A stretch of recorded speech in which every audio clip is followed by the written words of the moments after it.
इसमें उनको स्पष्ट रूप से बताया गया है कि केवल सब इंस्पेक्टर या ऊपर के रैंक के पदाधिकारी ही प्रवर्तन करने के लिए अधिकृत हैं। इसलिए किसी भी परिस्थिति में, मैं दोबारा रिपीट करता हूँ, किसी भी परिस्थिति में कोई अन्य रैंक का पदाधिकारी जैसे सिपाही हो या हवलदार हो या एएसआई हो, उसको ये काम नहीं करना है।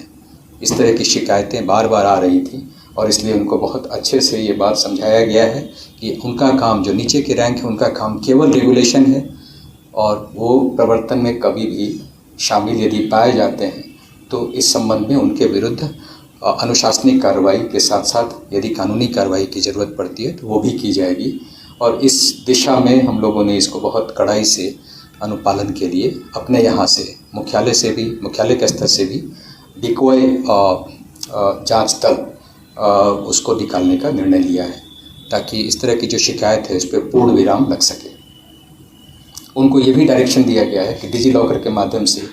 यदि इलेक्ट्रॉनिक दस्तावेज़ दिखाए जाते हैं तो उनको भी प्रॉपर मान्यता दी जाए।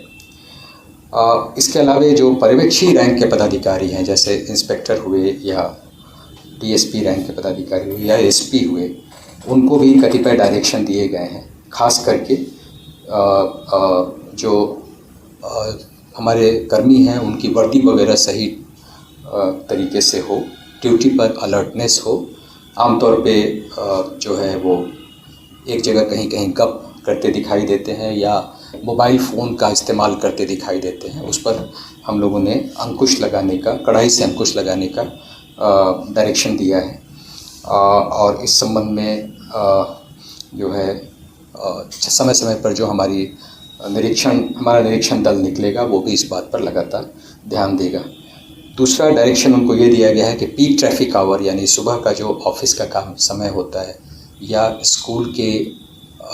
छूटने का समय होता है या फिर ऑफिस से बाहर जाने का, घर जाने का जो समय होता है, उस समय में सभी पर्यवेक्षी पदाधिकारी अनिवार्य रूप से सड़क पर रहेंगे,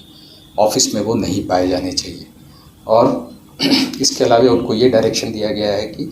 जो हमारा ICCC है वहाँ पर कंट्रोल रूम के माध्यम से पूरे पटना की ट्रैफिक व्यवस्था का लगातार निगरानी होती रहे, ताकि कहीं कोई जाम की अवस्था यदि आती है तो वैसी परिस्थिति में जो QRT है या इस तरह का जो वहाँ के उस स्ट्रेच के जो पदाधिकारी हैं उनको वायरलेस के माध्यम से या मोबाइल के माध्यम से या QRT के माध्यम से उस पर तुरंत रस्ट कराया जाए, ताकि जाम की अवस्था से हम लोग कुछ हद तक